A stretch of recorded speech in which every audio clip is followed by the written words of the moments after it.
I'm bothered when people say, I don't like to sit silently because I go crazy. And because my response, I want to respond by saying, good, that's good, you should go crazy. If you're not going crazy, you're not actually worshiping. I remember the first time I went to a Quaker meeting at Guilford. I enjoyed it for the first part when someone was speaking, and then when I got to the silence, I didn't know what to do.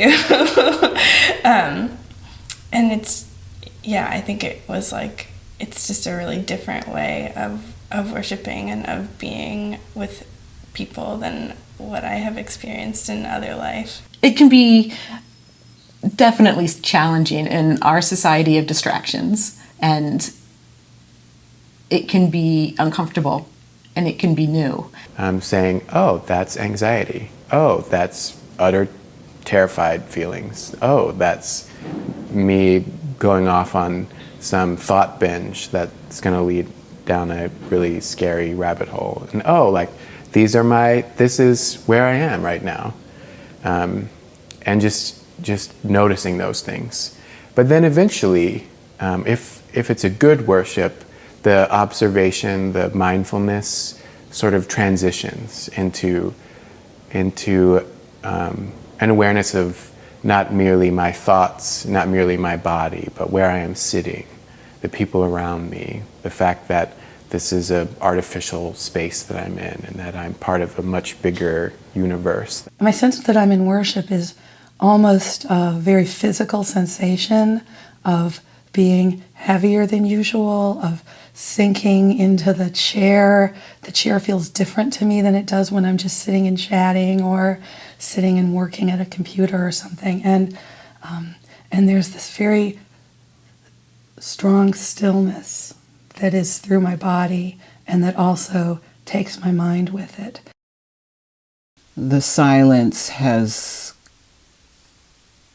come to feel very close to, the metaphor that friends have used of a river or of a body of water that we're all immersed in. And so somehow it feels like the connector, the blood running through the body, is how I experience the silence now. It's very alive and very rich. I remember the first time during open worship where I felt like I was able to touch the thing that Quakers have spoken to since the 1600s. It was like busting through the sound barrier, like when you're like, and then that has kept me coming back. I've been in a meeting for worship that people have called covered or people have called gathered. The feeling of the Holy Spirit is present, and it is a different feeling than mere excitement or anxiety or joy or drugs. I've been in that world too, and it's not that. It's a different thing. And I would name that as the Holy Spirit. And it's not that I'm not thinking, but I'm not paying much attention to what I'm thinking. It's not bothering me. It's like a background noise. But this sense of stillness and heaviness is just all through me. The awesome thing is that you're doing this with other people and feeling crazy and vulnerable and weird and broken with others. And I think there's also this deep sense of unity and compassion that can emerge when everyone else is also gotten themselves on the wave. Because we see where we're beautiful, even though as one body, even though we're all broken. We have in those moments a sense of what it means to be fully gathered as a people.